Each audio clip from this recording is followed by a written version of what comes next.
देखिए, मैं तो ये बोलता हूँ कि लोग बोलते हैं कि इसका मंदिर बनवाइए, इनका ये करिए, इनका, मैं तो बोलता हूँ लता जी का मंदिर बनवाइए। केसरिया बालम आवो ने पधारो म्हारे देश। तो मैं अली, मैं गनी, अली गनी के नाम से हम लोग गाते हैं, म्यूजिक देते हैं और बस आप जॉइंस लोगों को- फिल्म के पर आपका सबका स्वागत है। हाँ, हेलो फ्रेंड्स, वेलकम टू फिल्मी फंडे joinfilms.com। मैं हूं आपका अपना वीरेंद्र राठौर और आप देख रहे हैं बॉलीवुड का Google join films YouTube channel. गीत संगीत की जब भी बात होती है तो ये बात जरूर होती है कि जो रियाज है उसकी बहुत इंपॉर्टेंस है, जो तैयारी है वो बहुत इंपॉर्टेंट है। इस बात को समझने के लिए, समझाने के लिए मेरे साथ हैं बहुत ही मशहूर गायक Ali Ghani ji. Welcome to join film sir. नमस्कार। अली जी, गनी जी, यस, ये जो साथ में सफर शुरू हुआ आपका, ये कैसे हुआ? सफर जो है ऊपर वाले ने ही कुछ बना दिया, ओके। क्योंकि दोनों सगे भाई हैं, हाँ एक ही माँ बाप से पैदा हुए हैं, हाँ। तो सफर तो यहाँ से शुरू हो गया, ओके। बचपन से ही।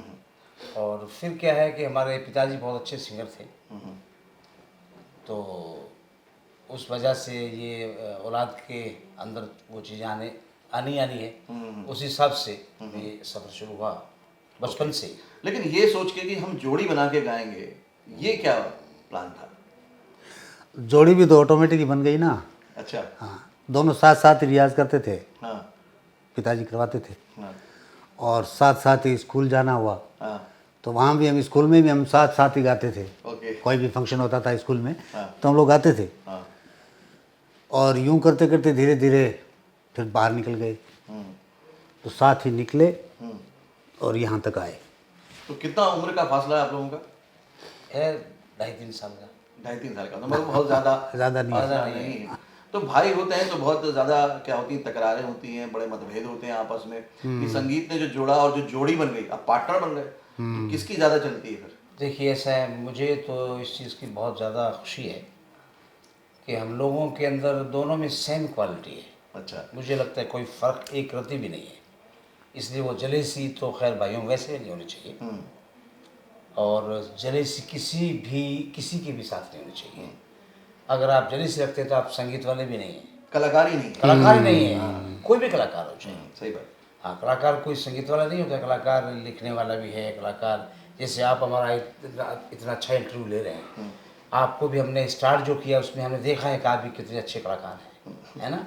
तो कलाकार है। तो इसलिए क्या है कि हमारे अंदर जो क्वालिटी है दोनों में, जैसे मैं हल्का सा तैयार थोड़ा ज़्यादा कर लेता हूँ, तो ये सुकून में ज़्यादा कर लेते हैं, तो दोनों कॉम्बिनेशन जो है बहुत ही बराबर है। ओके ओके हाँ। Okay okay. ये बात ठीक है। नॉर्मली ये समझा जाता है कि जो भी शास्त्रीय संगीत है या जो इस तरह का संगीत है जो बहुत ही अलग तरह का होता है, जिसको हम बॉलीवुड नहीं बोलते, उसमें करियर नहीं होता।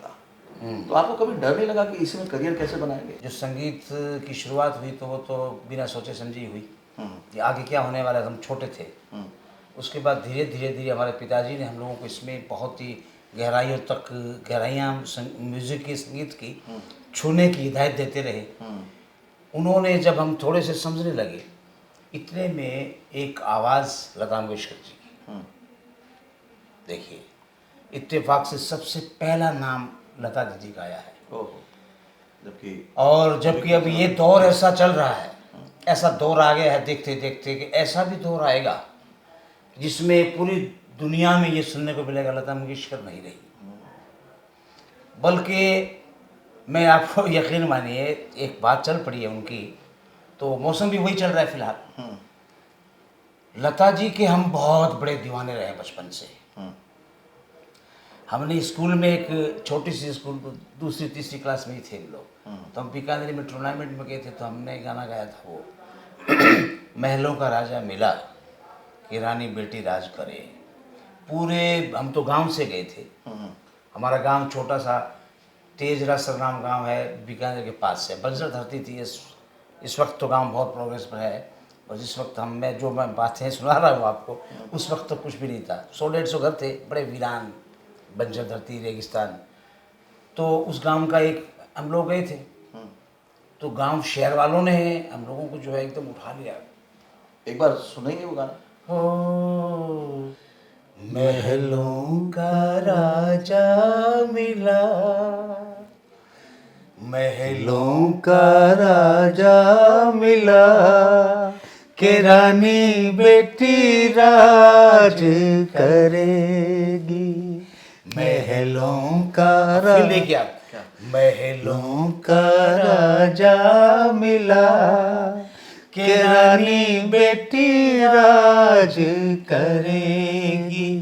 खुशी खुशी कर दो विदा तुम्हारी बेटी राज करेगी। महलों का राजा मिला के रानी बेटी राज करेगी। अच्छा, फिर लता जी के बारे में पिताजी ने ही बताया अच्छा। कि बेटा ये जो लड़की जो गा रही है, रेडियो में जो आवाज़ आ रही है, ये लता मंगेशकर है ना, इनको सुना करो। अच्छा। ये बहुत बड़ी सिंगर है, इनके गले में जो लोच है, जो सुर है, तो उस वक्त हमको तो मालूम नहीं था कि लोच क्या होता है, सुर क्या होता है। तो उन्होंने बताया तो हम उनसे पागलों की तरह उनको ही सुनने लगे फिर, और जैसे जैसे सुनते गए तो फिर उनकी गहराइयों का हमें कुछ एहसास होने लगा। रे बाप रे बाप। बल्कि मैं आपसे ये अर्ज़ करूँ कि रहती ज़िंदगी तक भी इतना एहसास नहीं हुआ। अच्छा। उनके जाने के बाद हम पागल हो चुके हैं। आपको पता है क्या खोया है? ओ हो। जब थी ना, जब देखिए किसी के पास कोई चीज़ होती है ना, तो उसको एहसास नहीं होता कि मेरे पास माँ है, मेरे पास बाप है, मेरे पास बड़ा भाई है। वो चीज़ें जब इंसान मिस करता है, उसके बाद एहसास होता है, अरे बाप रे बाप। तो वही लता जी की, लता जी मतलब सिर्फ बॉलीवुड की नहीं थी, पूरे हिंदुस्तान पूरा की और कलाकारों दुनिया, की पूरी की थी। दुनिया। और सबने ही उनको सुना है। क्या बात है। और बहुत कुछ किया उन्होंने, मतलब उन्होंने अपने गानों से बहुत लोगों को मोटिवेट किया है, जिंदगी दी है। और सबसे बड़ी बात है, अगर मनोरंजन और उम्मीद दे दी तो इससे बड़ी चीज़ क्या होती है? देखिए, मैं तो ये बोलता हूँ कि लोग बोलते हैं कि इसका मंदिर बनवाइए, इनका ये करिए, इनका, मैं तो बोलता हूँ लता जी का मंदिर बनवाइए। वो तो साक्षात ही यकीन मानिए, मैं बोलता हूँ, सरस्वती। ये अली की नहीं बात कर रहे हैं। अगर आपको मंदिर ही बनवाना है कसम से, तो आप लता जी का बोलिए, बनाइए, जिसमें से इतने कलाकार पैदा होंगे, उनसे उनको वो मिलेगी, इंस्पिरेशन मिलेगी, इंस्पिरेशन मिलेगा। वो कोई साधारण तो नहीं थी। नहीं साधारण तो नहीं। जब भी कोई नहीं, वो दुनिया अलग थी साहब, वो और रफ़ी साहब, ये दो जो दुनिया है, बल्कि बहुत कलाकार है, वो सारे उसी कैटेगरी में है। मैं किसी को कम नहीं समझता हूँ, कम नहीं बोलेंगे। ना किशोरदा कम है, ना रफ़ी साहब कम है, ना कोई मुकेश जी कम है, ना लता जी, ना आशा जी भी तो वही है। अरे हाँ, क्या है बात। ना, आशा जी भी तो वही रूप है, सेम ही है। सही बात। हाँ, तो क्या है कि मगर फिर भी क्या है कि ये कहने में हर्ज नहीं आता है, जिन जिन का नाम हम ले रहे हैं ना, उनको भी उस चीज़ की खुशी होगी, क्योंकि बगीचे में फूल बहुत होते हैं और सब फूल अच्छे होते हैं, सबको फिर भी फूल गुलाब का अपनी अहमियत रखता हमें देखा लगी रखता है। तो लता जी में कुछ क्वालिटी तो अलग। जिसकी। तो नॉर्मली जब स्टेज पे आप प्रोग्राम्स करते हैं तो किस तरह के गाने ज़्यादा गाते हैं आप? हम भजन भी बहुत अच्छा गाते हैं। हाँ, हम भजन तो अभी मैं क्या बताऊं कि भजन के कैसेट से हमारे हिट हैं। भजन में हमारे अनूप भाई भी हमारे फैन हैं, हमारी इतनी इज्जत करते हैं कि हमें इस चीज़ का बड़ा गौरव महसूस होता है कि यार अनूप जलोटा साहब पद्मश्री। सम्राट है। हाँ, पद्मश्री। भजन में सब कुछ है, वो भजन में कोई क्लासिकल लेके आने वाला इंसान है तो वो अनूप भाई है ना। नहीं तो हरिओम तारन सीधा सीधा गाते हैं लोग, है ना। और इन्होंने जो मीरा जी का वो भजन है, ऐसी लागी लगन। ऐसी लागी लगने में क्या वो रागों का माला बताया है उन्होंने, तो उनको तो हम सलाम करते हैं। तो वो भी हमारे भजन में, कंपोजिशन में, भजन सिंगिंग में हमारे बहुत बड़े फैन हैं। तो ये मैं बड़ा इस चीज़ का बहुत मतलब फ़ख्र महसूस होता है, अंदर अंदर बड़ी कॉन्फिडेंस आता है। मैं ये जानना चाहता हूँ कि अब ये म्यूजिक डायरेक्शन में आया जब आप, तो उसमें कौन कौन सी फिल्म से और प्रोजेक्ट्स हुए? देखिए, फिल्म में वो हमने फिल्म आफ्ताब फिल्म्स की इकबाल दुरानी साहब की एक फिल्म की थी डायरेक्शन में उनके, मिट्टी। उनका नाम था मिट्टी, मिट्टी। जो हमारा म्यूजिक दिलीप साहब ने अपने घर में रिलीज़ किया था। देखिए, वो फिल्म चली ना चली इससे कोई वो नहीं है, मगर हमें इतनी बड़ी बड़ी चीज़ें हासिल हुई कि दिलीप साहब के हाथों म्यूजिक रिलीज हो रहा है, तो हमारे लिए बहुत बड़ी फ़ख्र की बात है। सबके लिए होती सबके है, लिए। जैसे अमिताभ बच्चन साहब के लिए होती है, तो हमारे लिए तो होनी है सही बात। है ना। तो उनके हाथों से रिलीज़ हुआ, उसके बाद फिर म्यूज़िक डायरेक्टर भी बहुत बड़े हैं, उनके साथ काम करने का मौका मिला, फिल्म भी अच्छी बनी। और एक फिल्म हमने की थी सीमा कपूर जी की फिल्म, जो अपने ओमपुरी साहब कबाड़ी, मिस्टर कबाड़ी, मिस्टर कबाड़ी, और इससे पहले एक फिल्म एनएफडीसी की फिल्म की थी हार्ट, वीकली बाजार। तो उसमें म्यूज़िक बड़ा अच्छा है, वो यूट्यूब पे रिलीज़ भी हुई है। और तो इस तरह से क्या है कि फिल्मों में काफ़ी काम तो किया हम लोगों ने, तो मगर अब सिंगिंग भी चल रही है और म्यूजिक कंपोजिशन भी चल रही है, सब साथ में चल रहा है। साथ चल रहा और हमने म्यूज़िक एल्बम बहुत किए। हाँ हाँ, ओके। एल्बम तो हमने सुपर डुपर एल्बम किए, जैसे पंकज दास की 12 भाई के, पंकज भाई के, पंकज दास भाई के 12 एल्बम एल्बम म्यूजिक किए दिया। हम लोगों ने। ओहो, कौन कौन से एक दो नाम बताएंगे? हो एक गज़ल बहुत चलती है लोगों में, जैसे नक्शराजपुरी साहब की लिखी हुई है। हो फिर हाथ में शराब है, सच बोलता हूँ मैं, फिर हाथ में शराब है, सच बोलता हूँ मैं, ये चीज लाजवाब है, ये चीज लाजवाब है, सच बोलता हूँ मैं, फिर हाथ में शराब है, सच बोलता हूँ मैं। ये हम नशी एल्बम का नाम था, हम नशी। हम नशी। ऑडियंस को भी आज पता चलेगा कि इतने हिट गाने जो हैं उसके पीछे किनका हाथ है, क्योंकि नॉर्मली जो सिंगर सामने होता है लोग समझते हैं कि वही है। जी। ओके, तो अब आगे क्या क्या प्रोजेक्ट्स आ रहे हैं आप लोग के? टिप्स कंपनी के साथ काफ़ी काम कर रहे हैं। ओके, सब कंपनियों के साथ ही कर रहे हैं वैसे तो हम लोग। तो उसमें कुछ इस्लामिक सॉन्ग भी आ रहे हैं, और ख़ास तौर से राजस्थानी फोक भी बहुत आ रहा है हम लोगों का। Okay, okay. है ना। तो अभी टिप्स कंपनी ने एक राजस्थानी चैनल खोला है, होने वाला है वो चैनल, शुरू होने वाला है। तो उसमें बहुत सारे गाने आने वाले हैं, बहुत और ये सब चीज़ें चल रही है। कुछ राजस्थानी फिल्में भी कर रहे हैं, ओके, कुछ हिंदी फिल्में भी कर रहे हैं। ठीक है। काम चल रहा है आपकी दुआ से। हमारा काम तो लॉकडाउन में लोग हिल गए थे, मगर हमारा तो लॉकडाउन में ज़्यादा चला काम। तो एक तरह से हम लोग सोच रहे लॉकडाउन लगा रहे।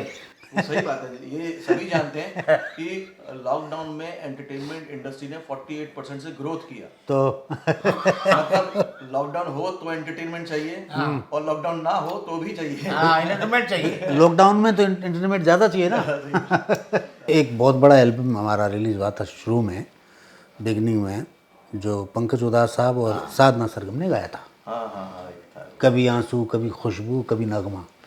ये एल्बम था बड़ा, 16 गज़लों का। और इस गज़ल में लता जी भी गाने वाली थी, और इसमें मगर वो थोड़ा उनकी तबीयत ही ऐसा कुछ था नहीं, तो टाइम ज़्यादा लगने वाला था, तो फिर तो साधना सरगम को फिर लिया गया। तो उसमें रिलीज़ फंक्शन बहुत बड़ा हुआ था, लीला कैंपस हाँ, लीला कैंपस होटल में, और शाहरुख खान और शिल्पा शेट्टी के हाथ से रिलीज़ करवाया था। किया। ठीक है। उसमें सारे यश चोपड़ा साहब, सब थे, सुभाष पूरी घई इंडस्ट्री साहब, थी। लक्ष्मीकांत प्यारेलाल, लेकिन अदीप हम श्रवण, लेकिन हमने वो रिलीज़ करके सेकंड डे हम गांव चले गए, 6 महीने नहीं आए। मतलब जब उसको यूज करना था तभी चलेगा। हमें तलाश किया गया। जैसे अंदाज अपना अपना फिल्म है ना, उसके लिए भी बहुत तलाश किया गया। मुझे बोलने में कोई हर्ज नहीं है। 1.5-2 महीने तक राजकुमार साहब ने किसी को कहे हुआ के हमको तलाश किया। हम तो ना तो उस वक्त मोबाइल था, ना हमारे गाँव में फोन था, तो कम्युनिकेशन जो हुआ ही नहीं। तो फिर इस तरह से हम पीछे रहे। अब हमारे काम के हिसाब से आज भी आपके गाने तो आगे हैं ही हैं। गाने गा है ना। जितना काम किया आपने मुंबई में रहता हुआ वो बहुत, हाँ, वो बहुत है, तो उतना बहुत है। और आगे अब आप यहाँ पर आई गए हैं तो अब चलेगी बात। और ये जिस एल्बम की हम जिक्र कर रहे हैं, वो एल्बम के साथ क्या चीज़ जुड़ी थी, ये भी चीज़ का जिक्र करना बहुत ज़रूरी है कि उसका सबसे पहले तो वीडियो आया। हमारे ये एल्बम से वीडियो शुरू हुआ था गाने का, प्राइवेट सॉन्ग का, है ना। पहले सिर्फ ऑडियो आता था। हाँ, पहले सब ऑडियो आता था कि वो क्लिप्स छोटी सी आई, वो हमारे गाने से आई, तो वो था। और उसमें हमारा रेडियो में इसमें तारीफ होती थी, बोले ये गाना मांड गायकी का गाना, राजस्थान की मांड शैली है इसके अंदर। और नौशाद साहब का भी ये गाना ऐसा था, और अलीगढ़ ने भी ऐसा ही गाना दिया है। तो इन लोगों ने तो, नौशाद साहब के साथ हमारा जिक्र आता था, तो लता जी का गाना चलता था उस वक्त। तो बस बहुत बहुत शुक्रिया, आप इसी तरह से गाते रहिए और लोगों को एंटरटेन करते रहिए, और ये बताते रहिए कि अगर जो तैयारी होती है गायक की वो अच्छी हो तो कामयाबी मिल ही जाती है। बिल्कुल, मिल ही बिल्कुल। जाती है। भले ही आप 6-6 महीने के लिए भागते रहें, उसके बाद में मिल जाती है। लेकिन तैयारी पक्की होनी चाहिए। होनी चाहिए, काम सोना होना चाहिए। काम को सोना बना के रखो। तो वो तो मैं भी मानता हूँ, और मैंने हमेशा कहा भी है, जो मेरा एक मूल वाक्य भी है कि कला ही धर्म है, कला ही धर्म है, कला ही अथाह संसार। वाह वाह वाह वाह वाह, ये बहुत क्या अच्छा। बात है, ये तो कमाल है चीज। क्योंकि हम लोग की जिंदगी इसी के इर्द गिर्द घूमती है, हम कला में बस जीते हैं। उसी में बसे हुए हैं। तो आपने इस वीडियो से क्या सीखा, क्या समझा, और आपने अली गनी जी के कौन कौन से गाने सुने, मुझे कमेंट करके जरूर बताइएगा। अगले वीडियो में फिर से मिलता हूँ, तब तक के लिए देखते रहिए, सीखते रहिए, जमे रहिए। All the very best. Hello friends, film celebrity और जॉइन फिल्म्स मेंटोर्स की एक्टर मास्टर क्लासेस देखने के लिए डाउनलोड कीजिए join films app. I can either